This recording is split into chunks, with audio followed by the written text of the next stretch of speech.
Love him or hate him, Jake Paul has undoubtedly blossomed into one of the most relevant figures in combat sports today. Paul didn't have a traditional path to prominence, of course. He made himself relevant by participating in what many perceived as circus fights, aka individuals who don't belong in the boxing ring.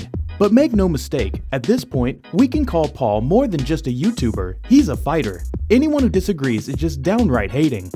Like it or not, the self-proclaimed new face of the fight game is breaking new grounds and making people pay attention to more than just himself. So with Paul vs. Woodley 2 looming in the background, we ask, is Jake Paul actually good for MMA and combat sports altogether? You don't have to be a fan of Jake Paul to appreciate what he has done for boxing and MMA. Sure, he didn't have to fight to rise above poverty, and he didn't have a rough upbringing like many of our favorite boxing stars. And granted, he didn't go through the traditional channels of making a name for himself in combat sports. But at the end of the day, Paul caught our attention.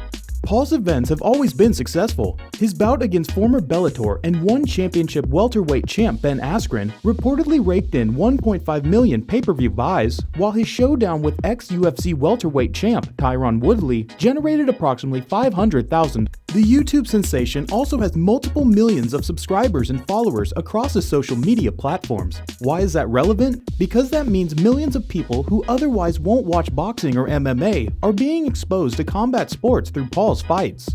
People who wouldn't otherwise know who Amanda Serrano is got a chance to see her compete. Viewers who didn't have the slightest clue who Tyron Woodley was might check out what the UFC buzz is all about. More attention leads to better opportunities, and eventually greater success for combat athletes. At the end of the day, isn't that what hardcore fans want for their favorite fighters? On top of that, Jake Paul paved the way for fighters to make a decent amount, even though they're already in the twilight of their athletic performance. Traditionally, fighters like Askren and Woodley would slowly fade into obscurity the moment they leave the UFC. But because Paul, they were given the opportunity to earn the biggest paydays of their respective careers. In the eyes of many, Askren and Woodley may have turned into embarrassments for failing against someone who isn't a fighter in the traditional sense. But hey, they dedicated years of their lives for our entertainment, and I think we can agree that they deserve to get paid handsomely before they completely retire prize fighting.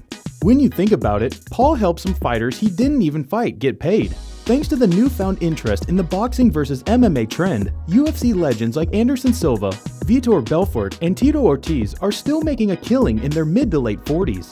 On top of that, the problem child isn't as bad as we thought he was. When Paul was on the rise, the general public perceived him as a self-obsessed weasel who takes advantage of non-fighters to beef up his resume. But as we got to know him, Paul proved to be more than that. By now, we already know that Paul isn't afraid of squaring off against fighters with one-punch knockout power. The Woodley fight proved that. He also invalidated the notion that he's afraid of taking on fighters his own size. Him agreeing to fight Tommy Fury proved that. In addition, Paul uses his voice responsibly.